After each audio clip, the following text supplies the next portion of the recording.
You just realized your business needed to hire someone yesterday. How can you find amazing candidates fast? Easy. Just use Indeed. Stop struggling to get your job post seen on other job sites.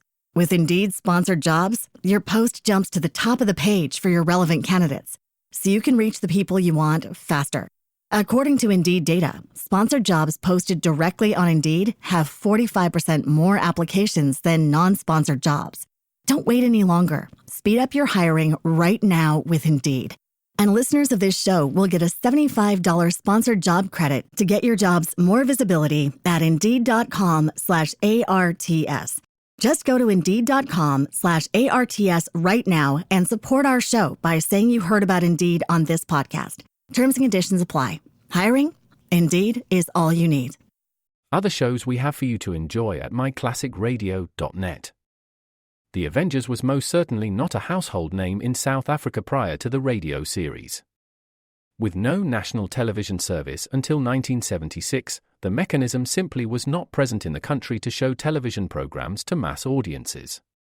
While many other countries reveled in the filmed adventures of John Steed and company, South Africa was not equipped to join in the fun.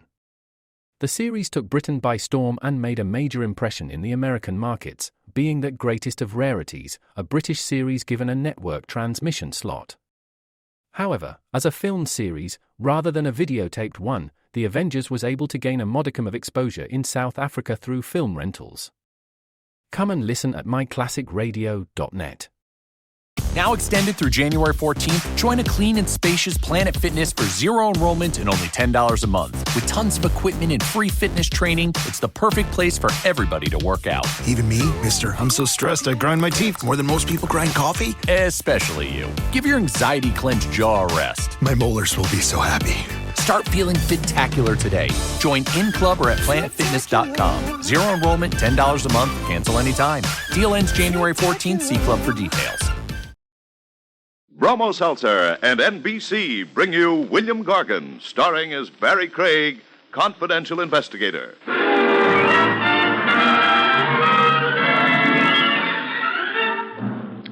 The major trouble with murder as a career is that it has no future. You come pretty quickly to the end of your rope, and usually it's around your neck.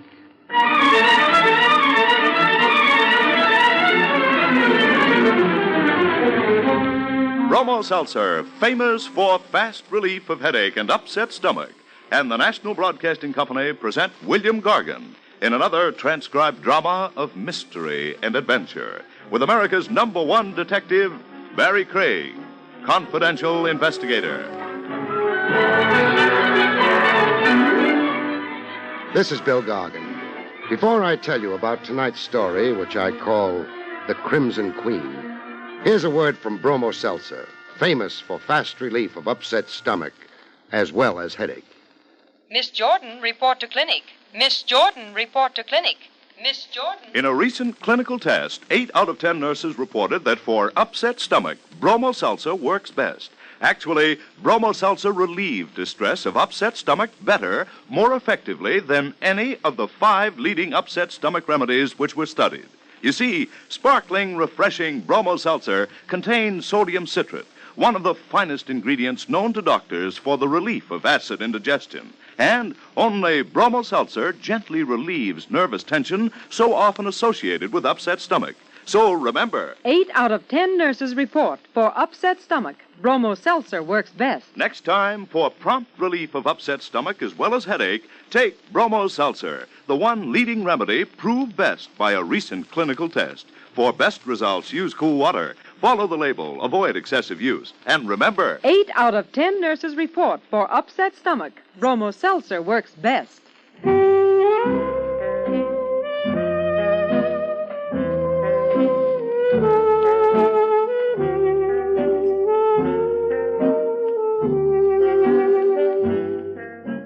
Barrie Craig speaking.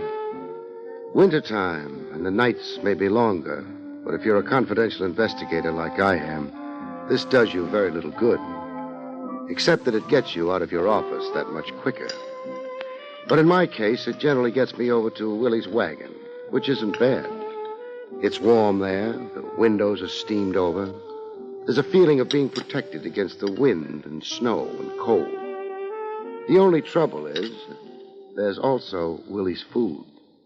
Craig, Yes, Willie? I ever make cracks about your investigating? No. Then lay off my food. I'd like to. I'm at the cracks. What's the matter with that hamburger you're working on? I don't think it's completely dead. Then drink some coffee. That'll kill it. What'll it do to me? You ain't had a stomach lining for 10 years. What are you worrying about? Touche. Touche. Some days you can't make a nickel. Hey, what do you know? Maybe a cash customer. Hey, there's something wrong with this. Mr. Craig. Yes? My name is Hanson. Peter Hanson.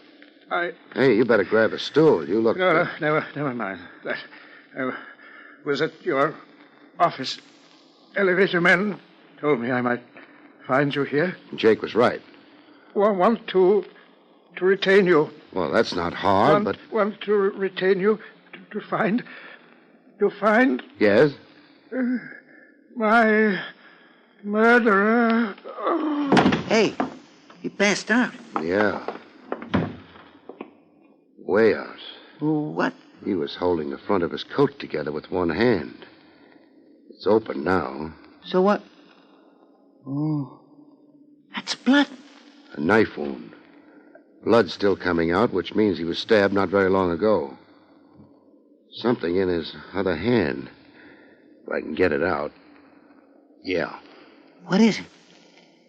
Part of a chess set. A queen. A crimson queen.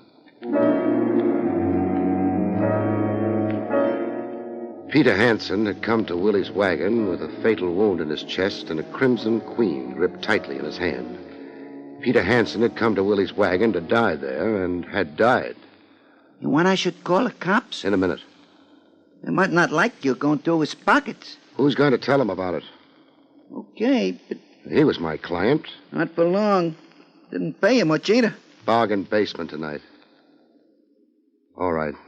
You can notify the police now. Find anything on him? Just an address. Some days nobody can make a nickel. Hey, you leaving? Yeah. Well, should I tell the cops you were here? Sure. And where should I tell them you went? Where? Tell them I went looking for a chess game.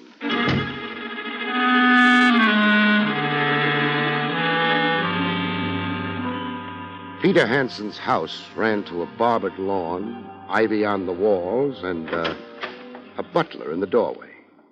Good evening, sir. Good evening. You wish to see... Mr. Hanson. Come in, sir. Who shall I say is... Barrie Craig. Very good, Mr. Craig. I'll tell Mr. Hanson you're here. Wait a minute. You're sure he's in? Oh, yes, sir. Mr. Hanson's in the study. Doing what? Playing chess, sir.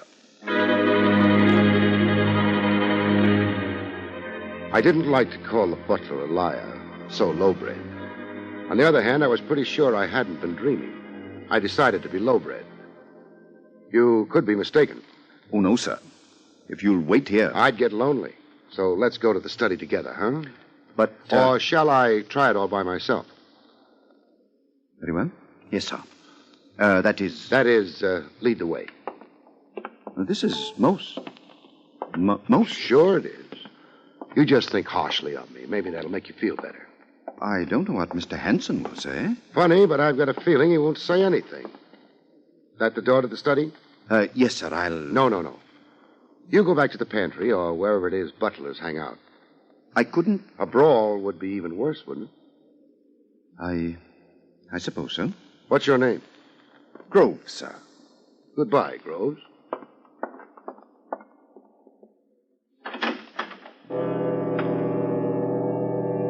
I opened the door of the study and walked in. Nobody noticed me. It was the kind of room that looks maybe a little hackneyed after you've seen enough English pictures. But I guess the movies got the idea from someplace. There was a small table over at the far end near the fireplace. There was a chessboard on the table covered with chess pieces. And there was a chess game going on. Yes, Groves, what is it? Oh, this isn't Groves. Then go away. I can't be disturbed. My bishop's in a dreadful position. So's Peter Hanson. What? Oh, you're not Groves. I already mentioned that. If you'd looked up from the board a little quicker. Who are you? Barrie Craig. Groves had orders. I canceled them. I threatened to start a brawl. Well, everybody knows who I am. I don't know who anybody is. Then why come here? You can do something besides play chess and laugh. Yes. I didn't exactly mean... You meant introducing people to people. Uh-huh. I'm Mona Bailey, and he is Walter Hanson. How do you do? Well, now that that's been taken care of... We're just beginning, Mr. Hanson. This is your house? Oh, nonsense. Sorry. Peter is the wealthy one. Your brother? Of course he's my brother. There's a resemblance. Well, naturally there would be. You said something about Peter before, didn't you? Yes, I said he was in a bad position. You said, to be precise, that he was in a worse position than my bishop. I'm about to lose my bishop. You've already lost your brother.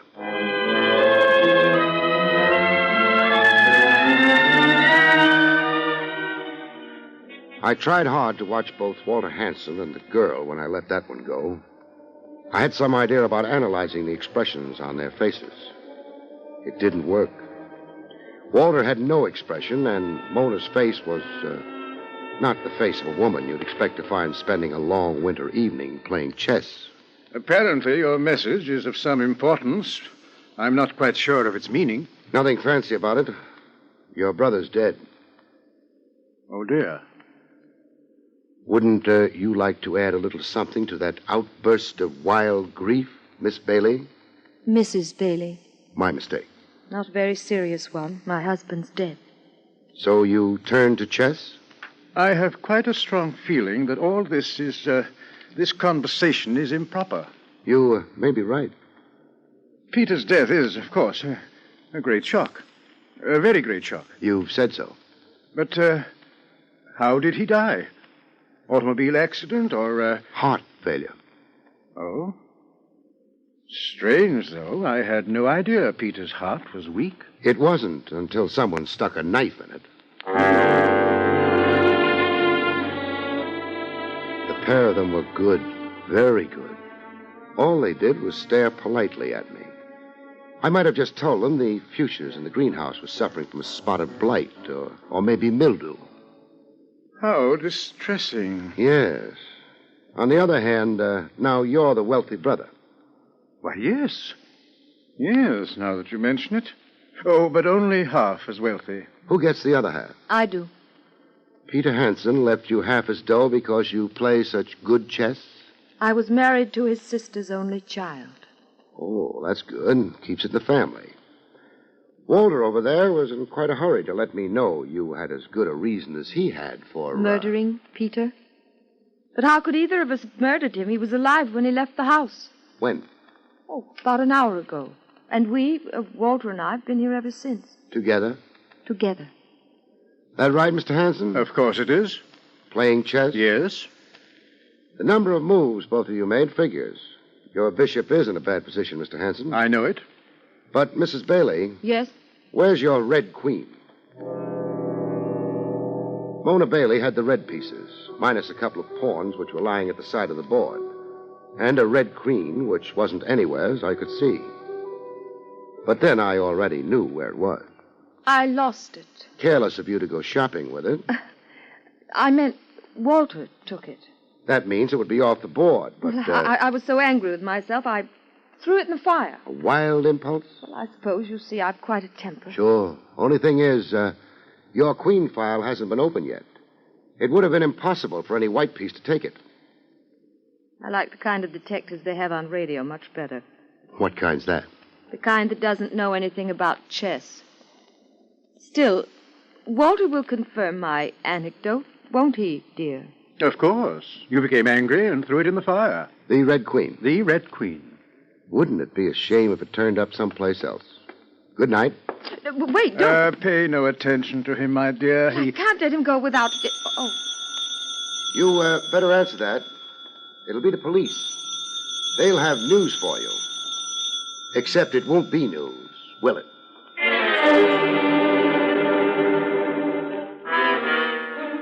I left the study and went down the hall to the front door. Somewheres behind me, someone was answering a telephone. and someone else was slamming a door. I didn't pay attention. I got to the front door and went through it. The lawn was still as neatly barbered, and the moonlight lay smooth and cold on it. I started across it, and back in the house, somebody opened a window, but not to let some fresh air in.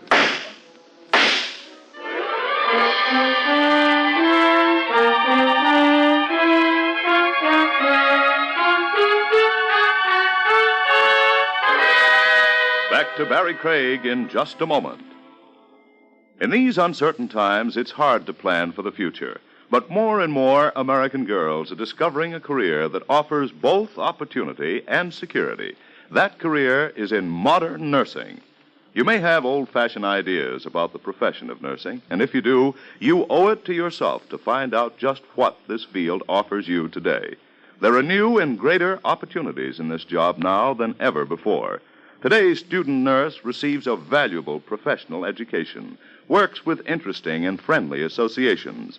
And when your training is completed, there are jobs waiting with airlines, with the Red Cross, in foreign service, with the armed forces, and in many industries. The demand for nurses is continually increasing. To become a student nurse, you must be a high school graduate or a college student of good health and character. If you can qualify, get full information at the nearest hospital in your community. And now back to William Gargan, starring as Barrie Craig, confidential investigator.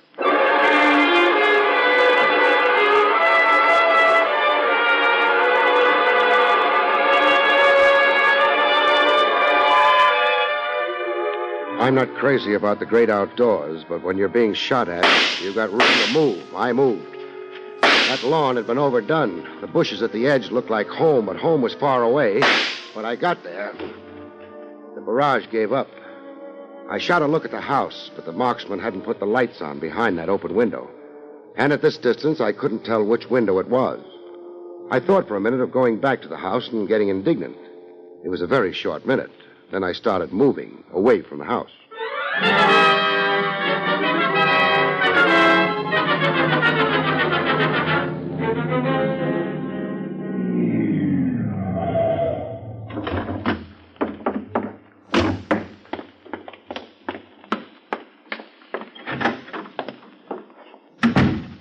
Jake! Jake! Stop shouting. I had to wake you up. Wasn't asleep. Your eyes were shut and your mouth was open. That's so? That's so. I was concentrating. On what? Springtime. It happens to be the middle of the winter. That's what makes it hard. You know, Jake, there are times when I don't think you're the best elevator man in the world. You should have seen me farming in Vermont. Why? I was even worse at that. You going upstairs at this hour of the night? No, but I've got a question for you. You sent a man over to Willie's wagon earlier tonight. Yeah. Small man, perhaps around 60, pink and white complexion, gray hat, gray overcoat. Name Peter Hansen. That's right. He said he wanted to see me. Yeah. What time was it? Oh, around 8:30. Which would be about right. 15 minutes for him to get to Willie's wagon, give or take 5, and... Jake. Yeah? Did he look all right to you? Looked beautiful. What does that mean? $1 tip. Aside from that. I didn't notice anything wrong. That's not positive enough. Jake, did he have his coat open when he was in here? Yeah, he had to. Why? To get at that $1. That's what I wanted to know. It means he was stabbed on his way from here to the wagon, not before. Does, eh? Has to be that way. This fella stabbed bad? Bad as you can be. Jake, did he mention why he wanted to see me? No. Reason's obvious enough by now. Good night, Jake. Good night. So, Mr. Craig, you ain't going up? I'm going home, I think. Getting old? No more than usual. Why? I'm getting old more than usual, but I still wouldn't go home. What would you do? I'd go up to my office. There's someone up in the office? Yeah. Got here a couple of minutes before you did. Did he mention his name? She didn't. She? What did she look like? Springtime. Mona Bailey. Oh, that what they're calling it this year? Thanks, Jake. You ain't using the elevator? No, the stairs. You need exercise? I need to make sure she doesn't know I'm on my way. I could be wrong, but she might be here to finish an unfinished job. Three flights aren't a lot to climb, but they took me longer than you'd think. Of course, Mona Bailey might not have been the marksman behind the open window, but the odds weren't too good. And when someone has decided you make a lovely target, you need all the odds there are, even if she reminds a night elevator man of springtime. I pushed the door open, but didn't use the doorway, not for a couple of seconds. Nothing happened. I called myself a coward and walked through the doorway. Mona Bailey had whirled in the chair as I came through the doorway, and she wasn't holding a chess piece in her hand. Hello. Mr. Craig. Please don't call all this a coincidence. Oh, it isn't. Thanks. That gun in your hand might be a mistake, though. Not really. You see, I didn't know who'd be coming through that door. And now that you know? I'll put the gun away. In the pocket of your coat. Well, a girl never knows when she might need a gun. As, for example, at 8:30 this evening? Is that when Peter Hansen was killed? Roughly. Weren't you watching the time? You're being unkind. Are you always unkind? Call it self-defense. What did you want here? I might have wanted to see you again. So soon? We weren't alone the last time we met. We weren't close enough then for me to notice your perfume. And now you've noticed it. I'll remember it when I get to be as old as Jake. Well, that's too long to wait. I'll wait. Until you tell me why you searched the office.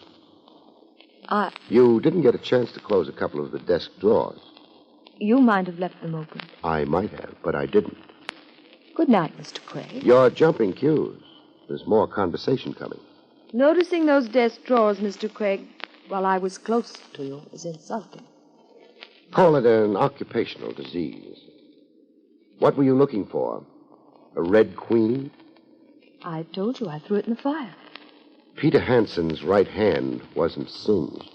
Singed? As it would have been had he pulled the queen he was holding when he died out of the fire. Oh. I don't have it. By now the police do. You try your story on them, they won't bother tying up loose ends. They'll arrest me? What do you think? What should I do? You were playing chess with Peter Hansen. Say at 8. Then what? He said he had an appointment and left. So Walter took his place at the board. And played with you? Yes. Without a queen? Still no good. Peter Hansen left. Where was Walter Hansen at the time? In his room, I guess. And he didn't join you till when? Nearly 9. Therefore, he can't alibi you. No. After I walked out of the Hansen house before, what did you do? I went to get my things. I knew I'd have to follow you. I hoped I'd be able to get here before you did, so I could look for the queen. I thought you had it.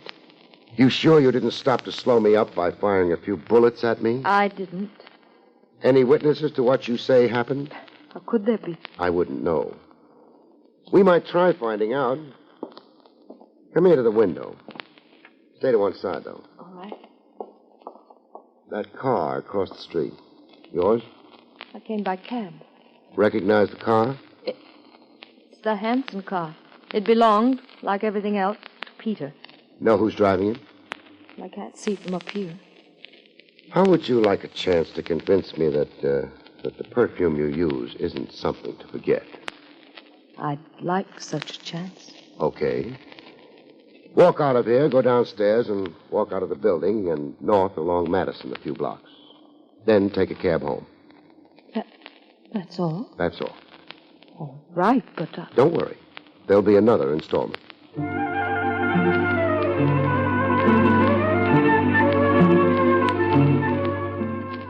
She used the elevator, I used the stairs. That let me get down to the lobby and behind a curtain before she made it. She went out of the building and walked north along Madison Avenue. The car on the opposite side of the street didn't move. That meant more work for me. The back alley was dark and cold. But it let me out half a block down from the entrance, half a block down and behind the waiting car. I crossed the street fast and moved in. The boy in the car was too busy watching the building entrance. I got the door open, reached in, and... Look, go on. I hope this hurts.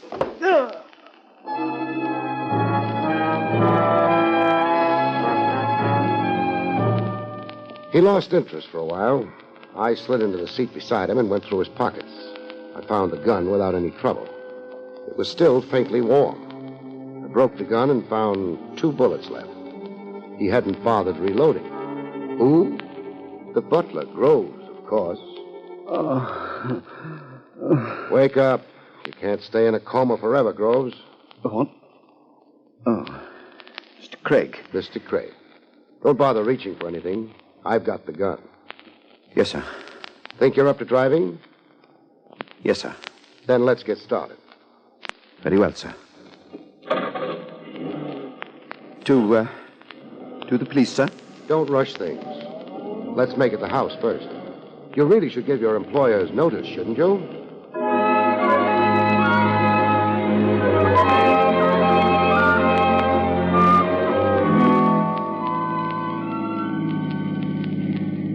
Groves. Yes, sir? How long has it been going on? How long has what been going on? The thefts from the house. That tells me there have been thefts, but it doesn't tell me how long. Peter Hansen was a selfish, grasping old man. Don't speak ill of the dead. Why not? After they've done ill to the living. Meaning who? Miss Mona, sir. He wouldn't give her anything. Let her live the way she wanted to live. So she stole. I don't know, sir. But if she did, what matter? It was coming to her anyway, half of it, as soon as Mr. Hansen died. She should have been patient. I know it doesn't look good for her. I overheard back at the house, but... That's why you took those pot shots at me? Yes, sir. And why you were waiting outside the building. Okay. Groves, Peter Hansen was crazy about chess, wasn't he? Yes, sir. A man as rich as that would own a fine set. Ivory. Antique and expensive. He does, sir. You mean he did? The red queen I found in his hand was wood. So was the set it came from. I don't know, sir. I can guess. He found out tonight that someone had stolen the ivory set and substituted a wooden one for it. That's why he was coming to me with a specimen. He wanted me to trace it so he could prove who'd stolen the ivory set. Oh, you better stop. We're at the house.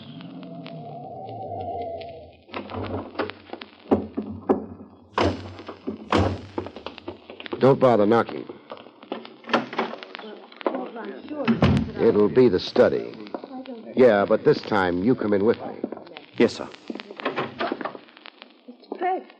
Groves, what? He didn't have a chance to use up the last 2 bullets, Mrs. Bailey. What last 2 bullets? What's going on? Groves tried to murder me, Mr. Hansen. He did? Dreadful, but why? He's afraid I might pin the killing of Peter Hansen on Mrs. Bailey. Oh, really?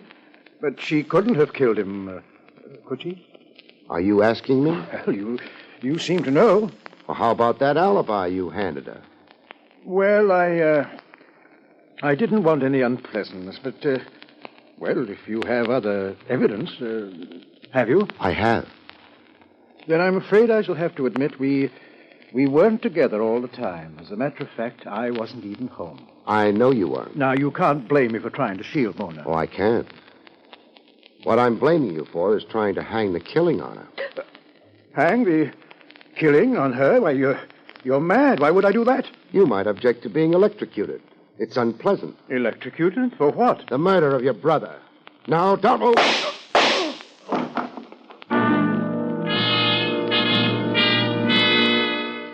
I got his arm before he could get at the gun he was carrying. It was only a flesh wound, but he was the sensitive type. He fainted. The police revived him. That would seem to be that. Yeah. You didn't really have any proof against him. He was anxious to tell me you were a suspect. In a hurry. He set up the alibi and made it look as though he were lying for your benefit. He didn't try very hard to make the lie sound good. Why? Because he didn't want it believed. That gave me enough to go on. I don't think it was nearly enough. Also, Yes, Barrie. He wouldn't make anyone dream of the springtime.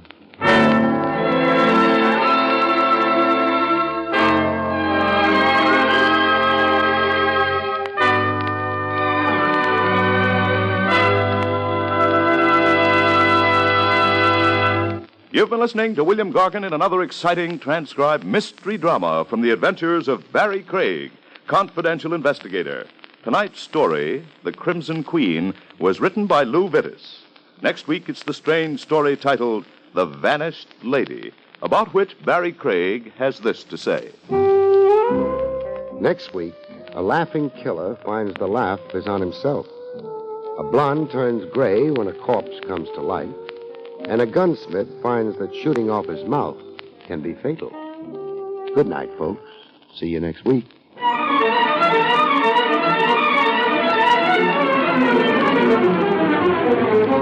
Bromo Seltzer, famous for fast relief of headache and upset stomach, and the National Broadcasting Company have presented Barrie Craig, confidential investigator, starring William Gargan.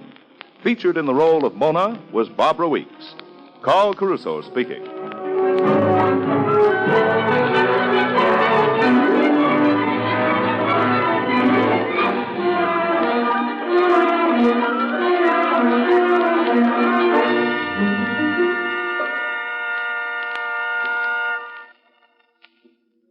There's more to a child in an iron lung than meets the eye. Beside her is American sympathy. And these are the days that sympathy becomes action as all America joins the 1953 March of Dimes. Your dimes and dollars sent to your local March of Dimes headquarters today promise all prisoners of polio a brighter tomorrow. This is NBC, the National Broadcasting Company.